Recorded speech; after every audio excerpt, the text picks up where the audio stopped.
I want to tell you about a sound I have not heard in my own home in more than 60 years of living. It is a sound that begins the day for most people in this world. A harsh, jangling, insistent sound that tears a person up out of the deepest part of sleep and throws him into the day startled and unwilling. You know the sound, I mean, the alarm clock, that shrill summons in the black of the early morning, the fumbling for the button, the few stolen minutes, and then the shriek again, the stumbling up at last with a heart still pounding from the fright of it. Among my people, that sound is all but unknown.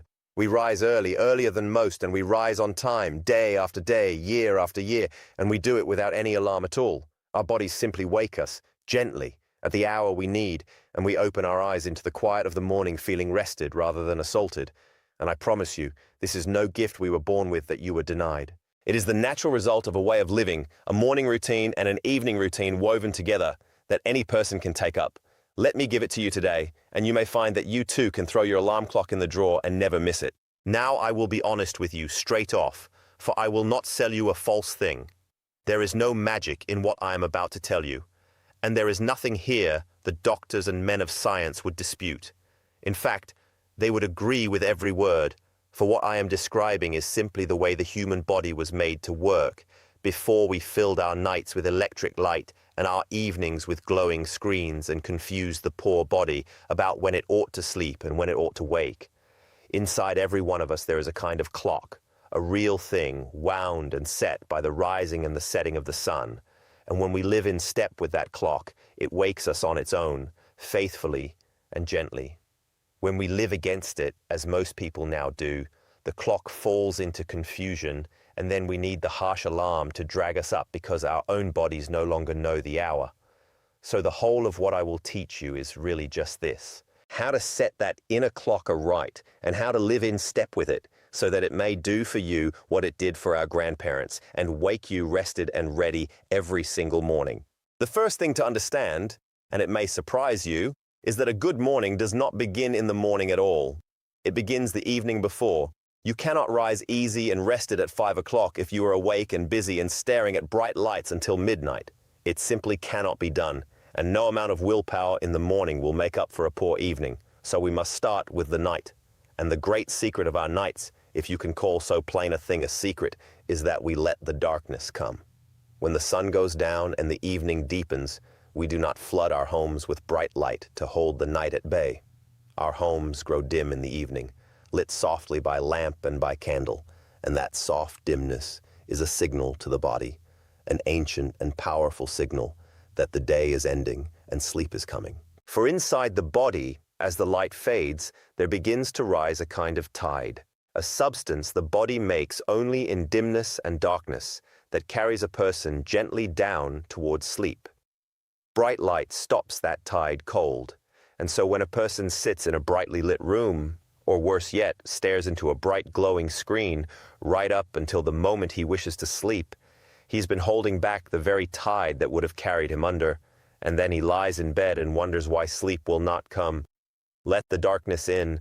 Dim your lights in the last hour or two before bed. Set aside the bright screens, and you will feel that old tide begin to rise as it was meant to, and sleep will come to you easily as it comes to us. The second thing, and it works hand in hand with the first, is regularity.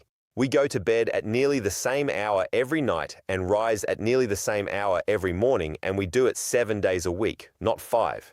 This steadiness is the very thing that sets the inner clock. That clock learns by repetition. When you sleep and wake at the same hours over and over, day after day, the clock takes note, and it begins to prepare your body for waking a little before your usual hour, readying you to rise, so that when the time comes, you wake on your own, gently, already half prepared for the day.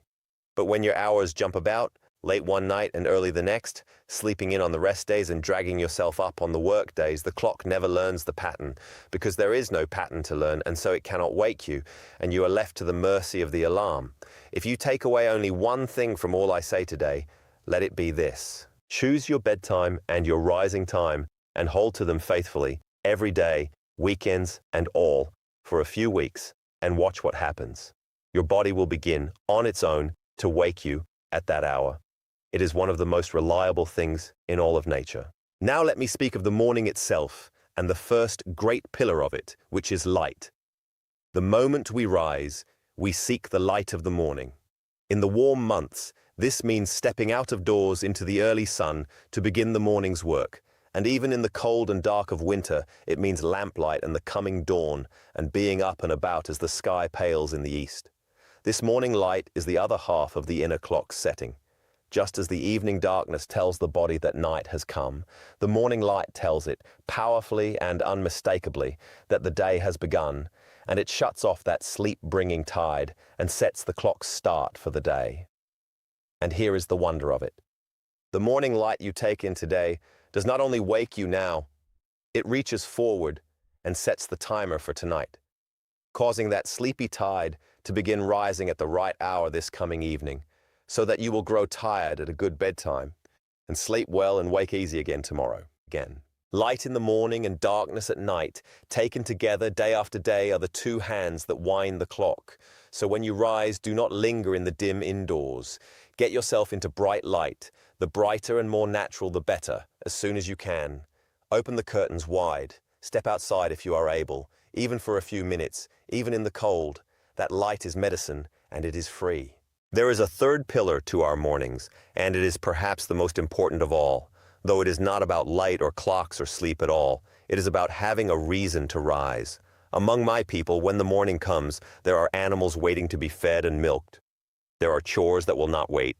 There is work with our name on it and other people depending on us to do it.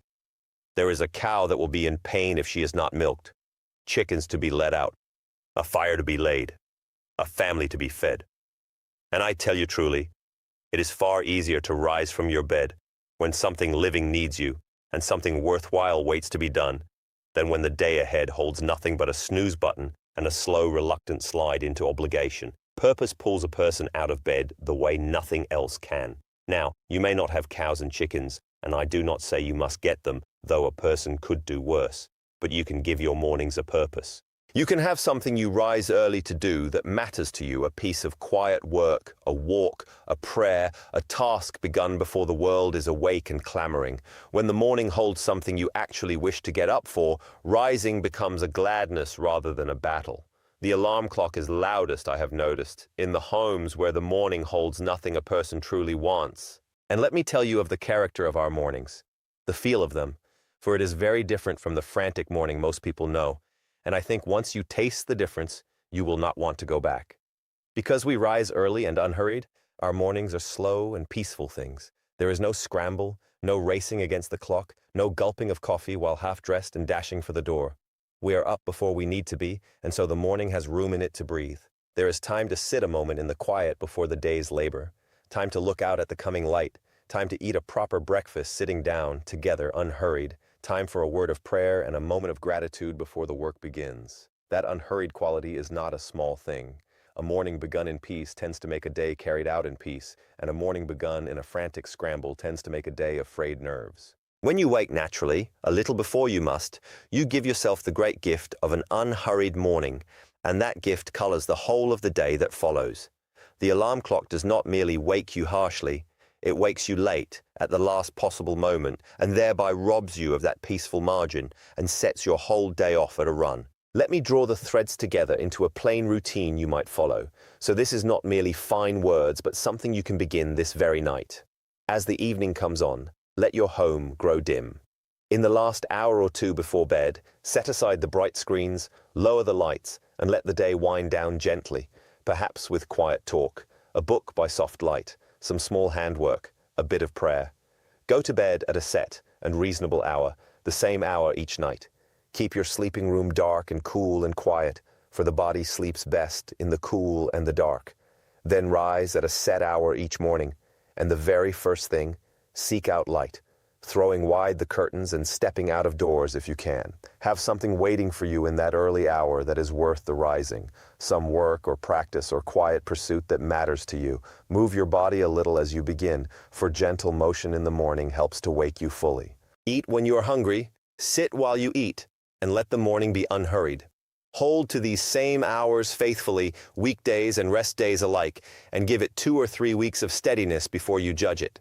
And somewhere in those weeks, I would wager, you will wake one morning on your own, a moment before your alarm was set to sound, feeling rested and ready, and you will reach over and shut the alarm off unused, and after a few more such mornings, you will stop setting it at all.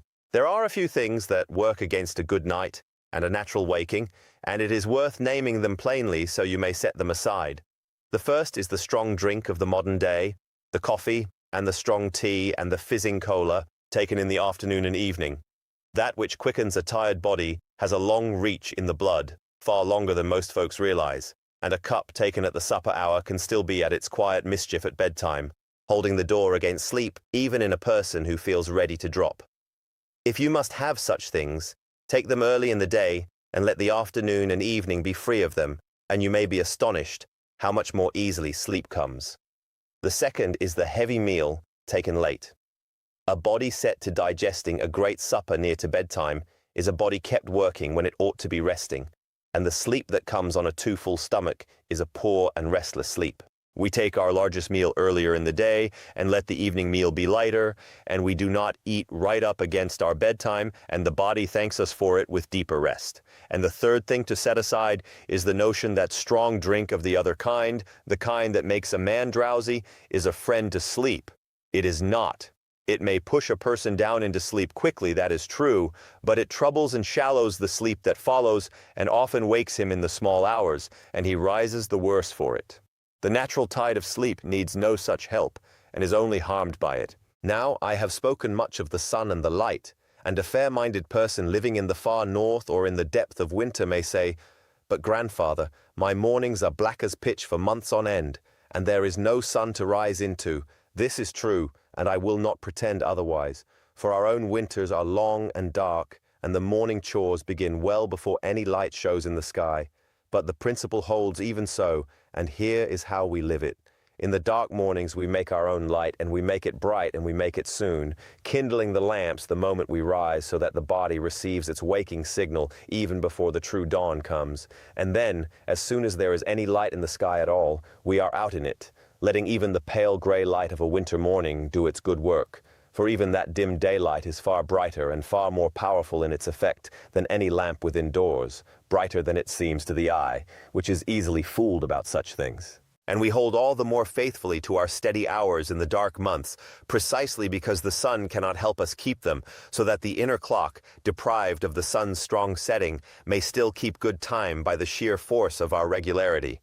The winter tests the routine, but it does not break it, and a person who keeps faith with his hours through the dark months finds that his body still wakes him, lamplight or no. I think of a grandson of mine who came to stay with us one summer, a fine young man raised in the English world, and he arrived unable to rise before the middle of the morning, forever tired, forever reaching for that shrieking clock and then ignoring it.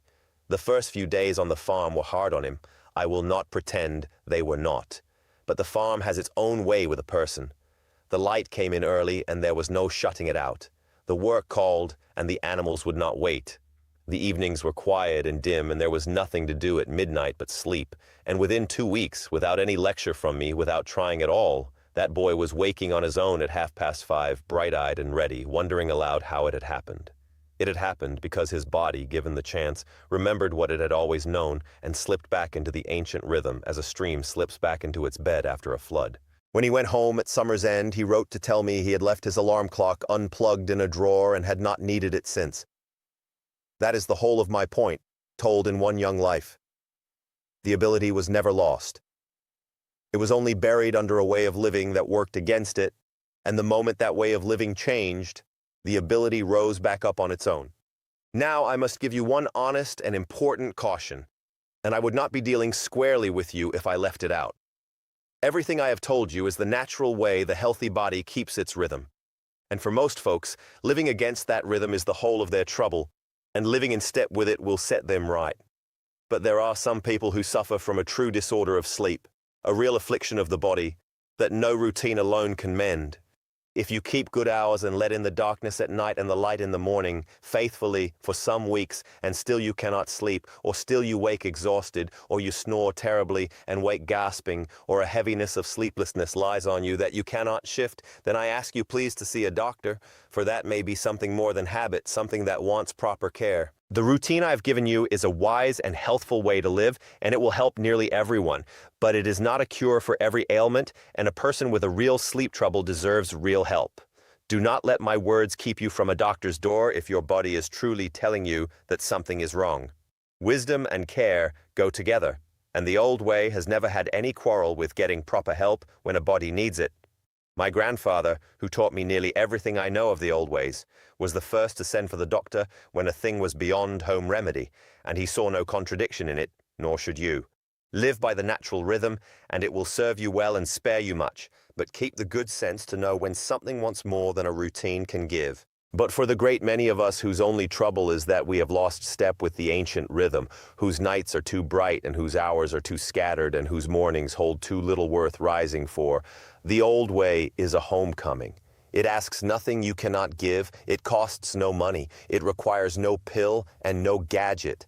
It asks only that you let the darkness come at night and seek the light in the morning, that you keep steady hours, and that you fill your early hours with something worth waking for. Do that, and your own body will become your alarm clock, and a far kinder one than any that ever sat shrieking on a bedside table. You will find, as we have found, that there is a deep peace in living by the sun's own clock, in bedding down with the dark and rising with the light, in beginning each day gently and with purpose in the quiet before the world stirs. It is one of the plainest and most overlooked treasures of the old way of life, and it is waiting for you tonight if you will only begin.